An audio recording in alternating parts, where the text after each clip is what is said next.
Yeah, I'd love to start off by just acknowledging the country I'm on. I'm lucky enough to be on beautiful Bejucal country, part of the Eora Nation. And I'd like to extend my respects to their elders, past and present, and also extend that respect to all First Nations people on this call today. This always was and always will be Aboriginal land. And given we're data scientists in a data space, I just wanted to highlight that particularly on International Women's Day, if we want to talk about gender equality in Australia, we really need to make sure that the voices of Indigenous women and gender diverse peoples are at the forefront of that conversation. Our watch estimates that 71% of Indigenous women will experience physical violence in their lifetime. Similarly, Change the Record estimate that Indigenous women are 45 times more likely than other non-Indigenous Australian women to experience violence. These statistics should shock us, they should scare us. And for this reason, we really need to make sure that when we talk about gender equality, we really do listen and uplift the voices of Indigenous women. So who am I? I'm Isabelle. I use they, them pronouns. I'm a queer, non-binary scientist, mathematician by training, climate scientist and data scientist by trade, currently at the University of New South Wales in the Climate Change Research Centre. And I'm also affiliated with the ARC Centre of Excellence for Climate Extremes. I was, I think, really lucky that no one found my obsession with maths as a kid too weird. I remember asking my year 3 teacher for more maths homework because we got 2 sheets of English homework each week and only 1 sheet of maths. That just didn't seem right for me. I wanted to do more maths. I was very excited about the intricacies of dividing fractions, and even in year 10 was really, I don't know, intrigued by the sort of algorithmic nature of like polynomial division. By the time I got to year 12, I was looking at engineering degrees and quickly realized I was only considering engineering because it had a lot of maths. So I figured I might as well just study maths, which I did at the University of Adelaide, where I grew up. Along the way through my degree, I dabbled in a lot of things with maths because no one really ever told me what a mathematician did. I didn't know how to identify, I guess, as a mathematician. So I tried quantitative trading, and props to those who smashed that role, but that's just not for me. I had a crack at machine learning for medical imaging, which was short but interesting, and spent a fair bit of time at an Adelaide-based startup looking at stochastic modeling for like space communications, which I also found really interesting, but wasn't quite hitting my purpose, I guess, for me. Along the way, I just kept coming back to this idea that we need to do something when it comes to climate change. I guess now as almost a climate scientist, I hope, I don't think I'm exaggerating when I say that mitigating climate change and adapting to what we can't mitigate will be one of our biggest challenges this century. And I guess it really felt right for me to spend my time and energy doing what I can to support this global movement for change. So in my research, that translates to work on extreme hail, which I guess is a bit niche. So I kind of wanted to know you might even care about this in the first place before giving a little bit of detail about what exactly I do. So the images you can see on the screen are from what was, until the last lot of floods in Queensland and New South Wales, Australia's most expensive insured weather events. So hailstorms, particularly over capital cities, are some of the most expensive natural hazards across Australia. And I think it's really easy to see why. We estimate around 500,000 tonnes of hail fell in this storm, which was pre our most recent data of inflation, to the tune of about $5.6 billion worth of damage. We're talking tens of thousands of homes destroyed at some level. We're talking about tens of thousands of cars destroyed on some level. We're talking about schools damaged, airplanes damaged, communities and lives disrupted. You can sort of imagine when a whole city needs roof repairs take a long time coming. So there's a huge both social and economic cost. And a logical question from that is, well, what might happen in the future with hail? What's even happening now? Like, where are risky areas? Where do we need to be most attentive?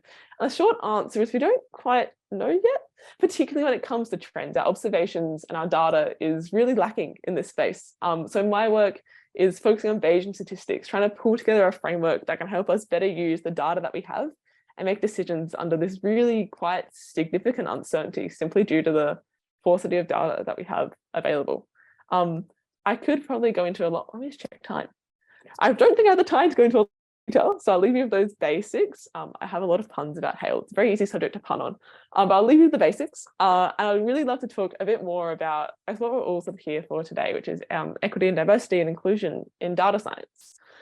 And I think for me, a quote I read recently that really struck me, what counted counts, right?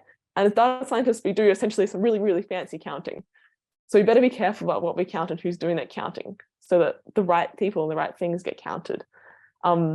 We've seen the impact of violence when women and gender diverse folks aren't in the driver's seat in this process. Like quite literally, Caroline in that book I got on the screen, which I hugely recommend a read of, illustrates that because women weren't involved in the data analysis and data collection when it comes to safety data of cars, quite commonly, we just never tested the safety for women's bodies. And so the result today, women are much more likely to be seriously injured in a crash just because cars aren't designed for the sort of bodies that we have. So I think it's really crucial that when we think about our work, not only our workplaces, we make sure that we're being equitable and diverse in what we do. I think what's really important, and the kind of key for me at least for unlocking this, is really focusing on inclusion, which kind of links really nicely to what Abby said, which is we can't know about people's needs if they're self-selecting out, right? Like if I'm organizing a conference and I don't, to sort of really steal Abby's example, if I'm organizing a conference and I don't organize childcare or advertise childcare or anything like that, people are going to self-select out. And then I look at my conference and say, well, no one came up to me and needed childcare, so it must be fine. But in reality, the problem is people are self-selecting out before we get to that stage. So I really love this idea of like universal design, inclusivity as the default, right? Like how can we make sure that we anticipate needs and so that people don't select out and instead are invited in. As an example for me, which really strikes a chord as we're talking about gender equality, is around pronouns. And I'm lucky enough to teach an introductory stats course, which is great fun. And as part of it, every time I have a new group of students, I'll ask them to introduce their names. I'll generally ask them a fun question about like things to do in Sydney, because I like outsourcing this sort of stuff to undergrads. Sorry to the undergrads in the room. I love you. You're very smart. And it gives me lots of things to do on the weekend. But I also ask them to share their pronouns if they feel comfy. And like a lot of the time, people either won't give it or give, I guess, maybe a pronoun that matches what one might assume. But for those couple times where it's someone who gets an opportunity and is normalized to share the pronouns that are right for them, it's worth it. And I don't think any students ever asked me and said, Isabelle, I'd really appreciate the opportunity to share my pronouns. But by inviting people into this space, people now suddenly feel welcome. They're not going to self-select out. They're going to know that they're seen. And I think we can apply this lens more broadly when it comes to gender equality in these spaces, both on International Women's Day and on every day after. So I guess that's my challenge to everyone in this room. Like we're all here, I think, because this topic is instant. We care about what we can do to advance gender equality in data science. And I'd like to invite you all to think about how you can use what power you have to invite people into these spaces, and not just to invite, you know, straight, cisgendered, able-bodied white women into these spaces, but to really think about the intersectionality and how we can invite all women into these spaces. Maybe you're doing a panel and can you go the extra mile and find maybe a speaker that you wouldn't have otherwise and ask them? Are you organizing outreach, and could you go beyond partnering the more privileged uni that we always work with and reach out to other schools where there are girls who just wouldn't often hear from the unis? And while we're doing that, can we also make sure we're 12s? By this point, if the girls are stuck with maths until year 12, they probably like maths. But what about the younger girls? Because we know studies have shown that girls are self-selecting out of maths by the age of 15, right? At 11 is generally when interest peaks, and by 15, girls aren't seeing themselves as maths people all too often. So can we think about, I know it's hard sometimes in a university context, but can we think a little less about making money and a little more about making change, and really go to the girls where we can have a real impact? I could probably go on and on. I've got like this whole list of things where I was like, all these ways we can move beyond just, I guess, waiting for people to express their needs, kind of like what Abby said, and really start inviting people and making inclusivity our norm and doing it without being asked, so that all of a sudden people don't self-select out, they see themselves in these spaces, can see their needs being met before they even asked. And that's what we need to feel welcome. And that's what we need to make sure that everyone can come along on their data science journey, whatever that looks like. I really hope that was interesting. I apologize for getting ranty, but also not really apologize, because that's, I think, a message that needs to be said. Thank you so very, very much for listening, and have an amazing International Women's Day.